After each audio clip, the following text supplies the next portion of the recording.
kita sa sekretary mo eh. Nasabi, dito ka raw. Mukhang seryoso yung pinag-usapan niya ni RJ, RJ, kumusta ka na?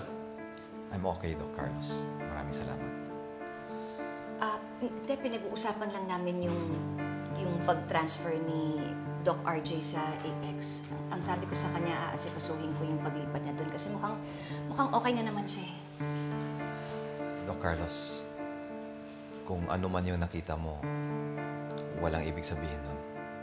Nagpapasalamat lang ako kay Lynette for saving my life. Wala yan, RJ. Huwag mo lang isipin yun. Oo nga, Doc RJ. Wala yun. Huwag mo na isipin yun. I owe you my life, Lynette.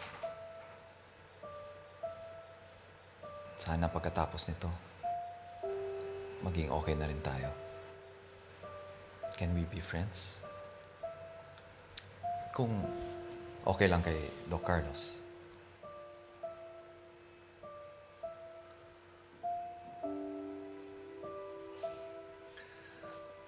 Ako, okay lang sa akin.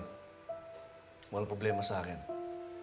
As long as okay kay Lynette at komportable siyang maging magkaibigan kayo, walang issue sa akin.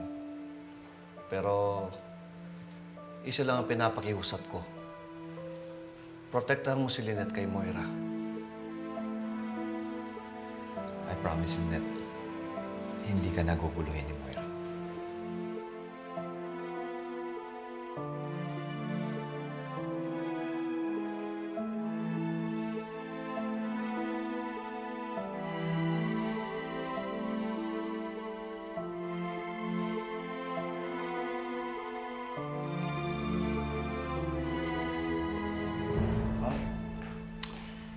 It's good to hear that. Sana nga lang sincere si Zoe sa pinapakita niya sa'yo. Alam mo, Doc, ang tagal ko din talaga pinagdasal na maging okay kami ulit ni Zoe. Well, okay naman na kami, pero alam ko naman na meron talaga nag-hold back sa kanya. Kasi alam mo, ilang beses na kami nagkabati nun eh. Pero iba talaga ngayon. Of course, si Ma'am Moira yung dahilan. Natatakot pa rin si Zoe sa maging reaksyon ng nanay niya. Besides, Dr. Santos, marami na rin mga nangyari. At magkaiba yung sitwasyon niya noon sa mga nangyayari ngayon. Basta, Doc, masaya ako. Kasi dati, nagkabati kami bilang magkatrabaho. Pero ngayon, nagkabati kami bilang magkapatid.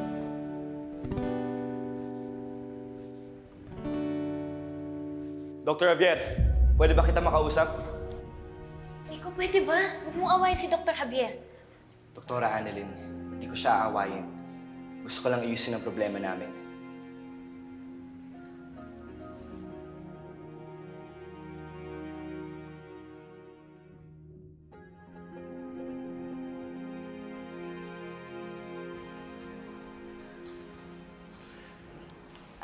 Carlos, totoo ba yung sinabi mo na okay lang sa'yo na maging magkaibigan kaming dalawa ni RJ? Oo naman. Kung yun ang makakabuti kay Annalyn, bakit naman hindi? At alam ko matutuwa si Annalyn kapag nalaman niyang okay yan ang tatay niya. Kami pa rin talaga ni Annalyn yung iniisip mo. Alam ko, Lynette, si Annalyn ang buhay mo.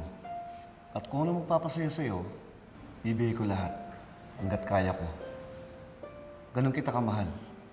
Kahit na masasaktan ka, alam ko naman eh kahit di mo sabihin. Alam ko na masasaktan ka kung magiging magkaibigan kaming dalawa ni RJ.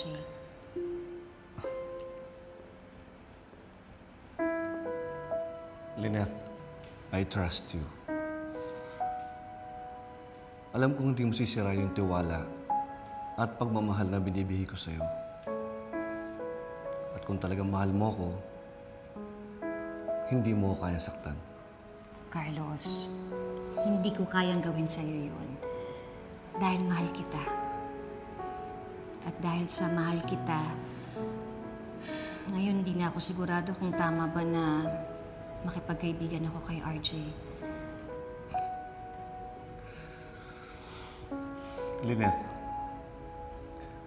kahit anong maging desisyon mo, may iintindihan kita.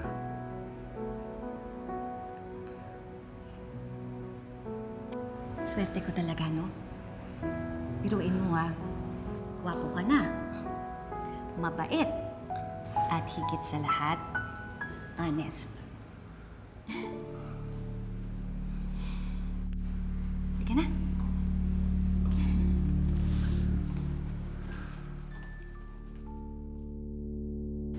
Hindi ko alam kung hindi madali. Yung paghingi ng sorry sa'yo at sa pamilya mo. Dahil sa mga nangyaring sakit dahil kay Emily.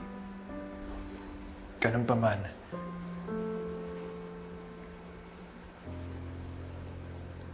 sorry. Totoong wala ka nang magagawa, Dok. Dahil wala na si Ate Emel. Hindi mo na siya mababalik. I know this is gonna be hard.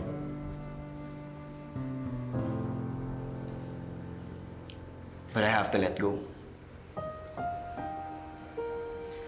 Lahat ng sakit, galit, nararamdaman ko, kailangan ko yung pakawalan.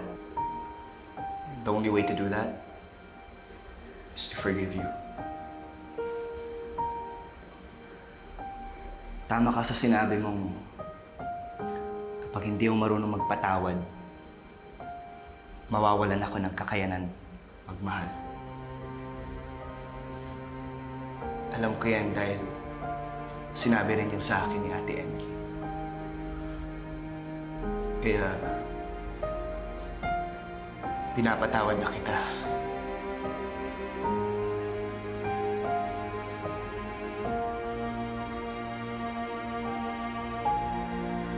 Salamat.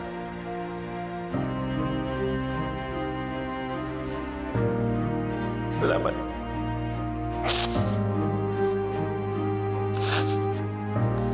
Salamat, Nico. Salamat.